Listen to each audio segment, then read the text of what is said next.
is Mary Fletcher, and I will be talking about malaria. So what is malaria? To simplify it as much as I possibly can, just to summarize and give you a brief example of it, malaria is an infected mosquito bite. So once a mosquito is infected and it bites you, a parasite goes into your body and it goes into your liver. And once the parasite becomes mature, it goes into your bloodstream and it infects all of your red blood cells. So that's to summarize what malaria is. Discovered. When malaria was discovered was in 1880 by this man right here. He was a military doctor, and I'm sorry if I pronounce his name wrong. His name is Alfonso Leverin.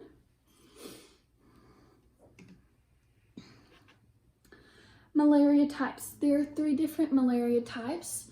There is asymptomatic, there is uncomplicated, and then there is severe.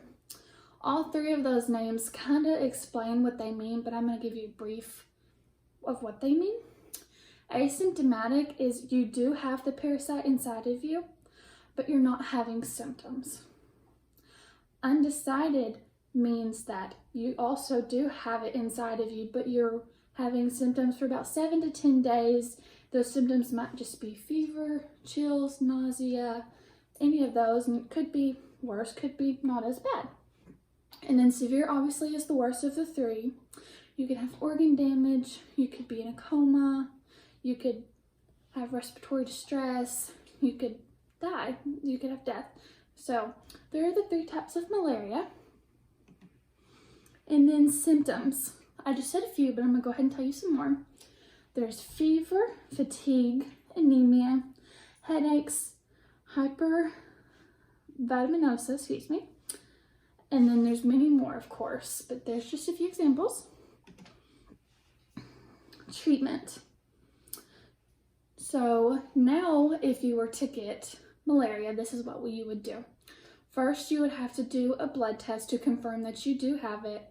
And this could take 15 minutes, or this could also take a few days. That just determines what type of parasite that you have, what it could take, and how long it could take. Next step, you would confirm what type you have, and that has to do with the blood test. You would have to answer some questions about your symptoms, and that has to do with what type of parasite you have and to what type of malaria you have. And another question, if you're female, what a question is very big on is if you're pregnant, and so they would ask you that.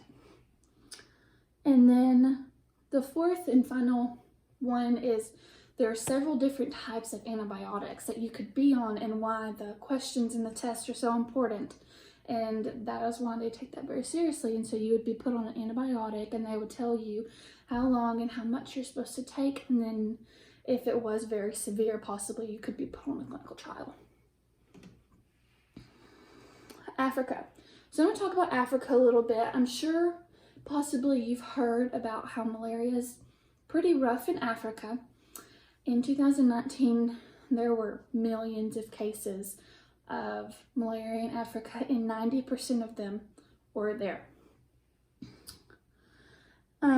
Most of the cases in Africa, they're because of the transmission of it, and that has to do with the mosquitoes, because in Africa, mosquitoes are able to live longer because of the climate, and that has quite a bit to do with it.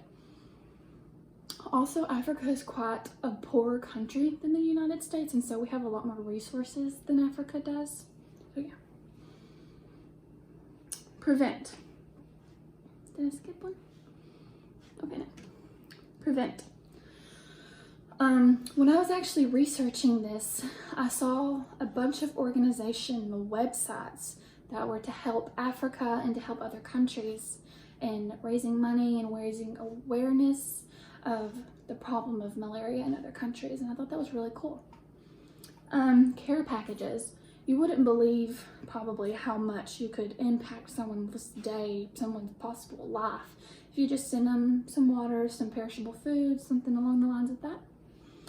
And then research. I think that there's possibly some things that maybe now with our technology that we could figure out something else that we could do. So I for sure think maybe research. And then that's it. Thank you so much for watching. My name's Mary, and again, my research project was malaria. Bye guys.